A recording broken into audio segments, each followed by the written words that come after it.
nous demande souvent avec Tom, mais qu'est-ce que c'est le quotidien d'un closer en fait, concrètement? Les gens sont assez curieux là-dessus. Ben, on va y répondre aujourd'hui, mais dans le sens le plus important de la question. C'est-à-dire, en gros, qu'est-ce que je fais au quotidien? Qu'est-ce qui me porte? Quelle est ma mission? On va travailler là-dessus parce que c'est clairement ce qui fait sens dans ce métier. C'est ce qui donne sens à l'énergie qu'on y met et aux résultats qu'on va aller chercher. Donc, la mission du closer. Tom, est-ce que tu peux m'en dire là-dessus un petit peu plus? Yes. Mais c'est souvent, en ce moment-là, on dit quel est mon rôle? Qu'est-ce que réellement je vais apporter à quelqu'un? Parce que finalement, euh, si tu décides d'acheter quelque chose, bah, tu l'achètes par toi-même, tu n'as pas besoin de quelqu'un. Et ça va être vraiment le rôle qu'on va essayer de déterminer aujourd'hui pour que tu puisses voir l'impact que tu vas avoir. Ton rôle principal et ton seul job, si je puis dire, ça va être aider les autres à prendre la meilleure des décisions pour eux. J'adore imager, donc je pense que Charlotte, on va mettre une petite image là-dessus, une petite histoire assez simple à Yes. comprendre, mais qui va te permettre de pouvoir statuer réellement la mission du coureur. Si tu te mets dans la peau d'un chirurgien, un médecin, et que tu rentres dans la chambre d'un patient, malheureusement, ce patient est atteint d'une maladie au cœur, et s'il ne se fait pas opérer dans les prochains jours, malheureusement, bah, sa vie s'arrêtera.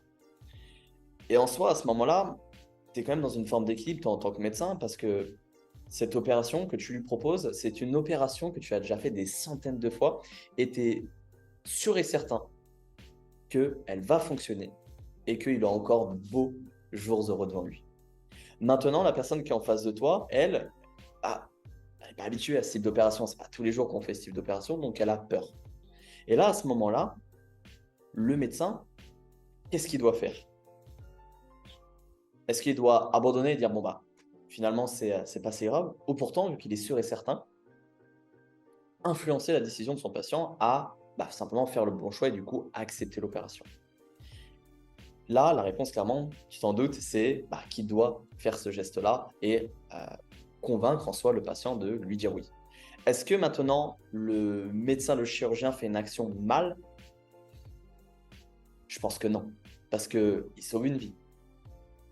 Et pourtant, il influence la décision de son patient.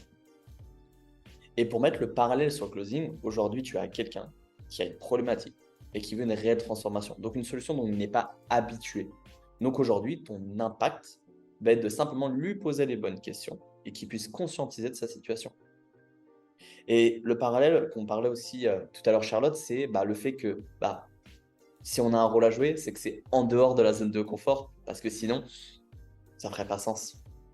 Ouais, c'est tout le challenge justement. On emmène quelqu'un en dehors de cette fameuse zone de confort pour l'élargir, pour aller chercher autre chose. Parce que si ce n'était pas le cas, c'est-à-dire que si on n'emmenait pas quelqu'un en dehors de ce qu'il connaît, de ce à quoi il s'accroche très fortement, qui l'empêche de changer les choses, d'aller là où il veut aller, d'avancer, eh bien ici, bah, il l'aurait déjà fait sans nous, sans besoin d'être accompagné, voilà, par des coachs ou autres. Donc c'est là où on fait tout sens dans notre mission. On va creuser, poser les bonnes questions, comme tu viens de dire, Tom. On va aller chercher ce passage, cette marche qui est difficile à passer pour eux, pour dire maintenant la solution, elle est là.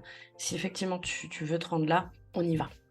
Voilà, c'est clairement la mission. Si on doit mettre un doigt dessus, c'est aider une personne à passer ce gap décisionnel pour aller changer les choses dans sa vie. Voilà, moi en tout cas, comment je vis mon métier au quotidien et comment les closers qui s'épanouissent vraiment humainement parlant et qui réussissent, qui ont des résultats, voient les choses là-dessus. Carrément. Et Donc, c'est une sensation qui se véhicule aussi derrière, tu vois. J'ai cette image qui vient en tête. C'est comme, tu vois, les parcs d'attractions. Souvent, il y a des sensations fortes. On dit, jamais je le ferai, ça me fait peur, etc. On a le cœur, tu vois, qui commence à palpiter.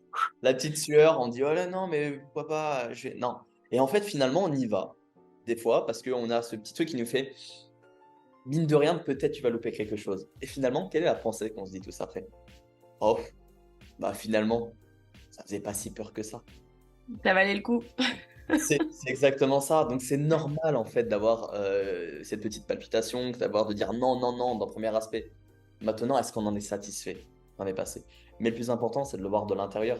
Et c'est pour ça que tu parlais de cette zone de confort et d'inconfort qui vient se mêler dans le closing. Et je pense que c'est ça aussi qui fait la beauté quand même de ce métier de closer. Clairement, clairement, parce que humainement parlant, tu sais que t'amènes une personne d'un point A à un point B, tu changes le paradigme en fait.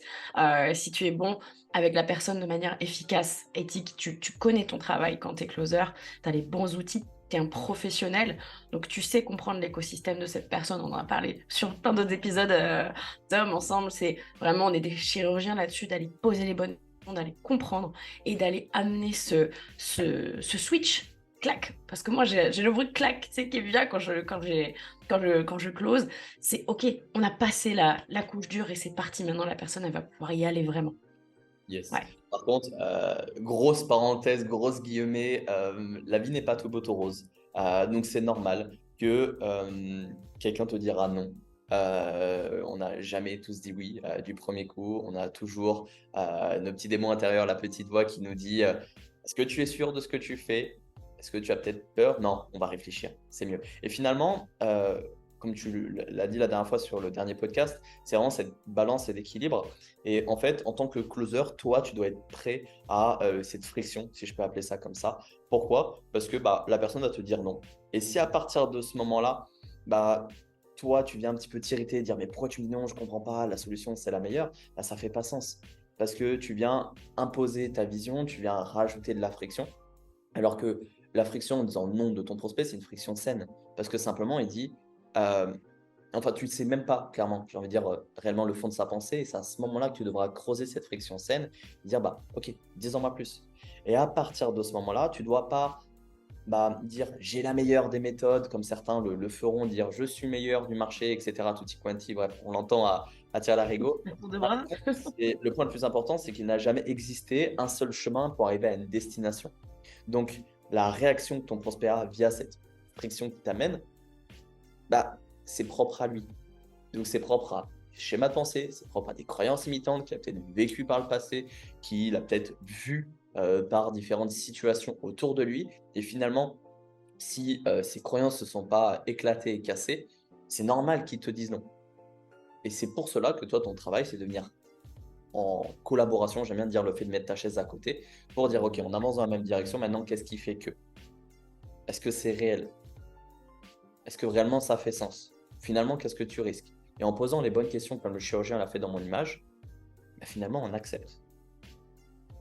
Et là, c'est à partir de ce moment-là que bah, on prend réellement plaisir et que la personne en face de nous, elle a cette petite rage intérieure. Et c'est ce que j'adore dans cette activité de closing, c'est qu'en créant cette petite rage, cette petite flamme, cette personne-là que tu viens de closer, elle sait qu'elle doit aller faire quelque chose. Et elle connaît l'importance de pourquoi elle le fait. Parce que ce qu'il a retenu elle-même et dont elle a pu passer le cap, maintenant, c'est ce qui va lui donner cette force-là pour aller atteindre son objectif.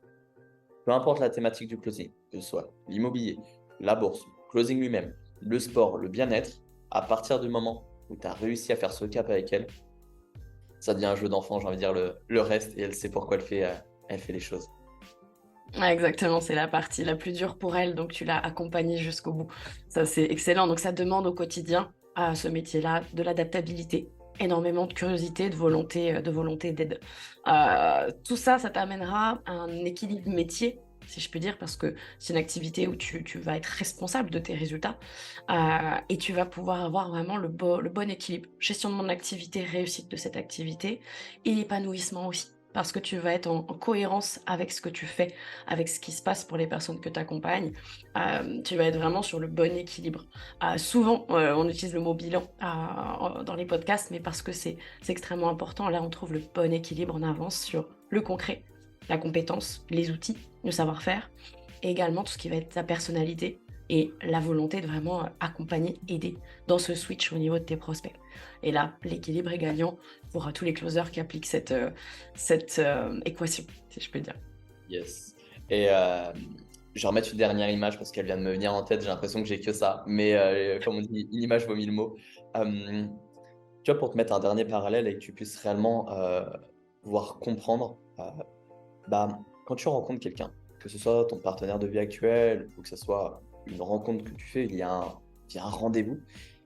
Si cette personne-là te dévoile tout d'elle et bah, indirectement, enfin directement même, tu sors avec cette personne-là, tu as une relation. Et finalement, elle t'a dit oui tout de suite. Est-ce que réellement, est-ce que réellement tu vas peut-être pas te lasser trop rapidement du fait que ça allait trop vite, trop facile? Et finalement, est-ce que plutôt dans une relation qui va être un peu plus dure, vous allez commencer à apprendre à vous connaître, il va y avoir un petit peu de la friction, est-ce que oui, je lui plais réellement, est-ce qu'elle me plaît, pourquoi on fait les choses? Cette envie et cette curiosité d'en savoir plus et dire: «Mais putain, je suis sûr que je suis fait pour cette personne-là».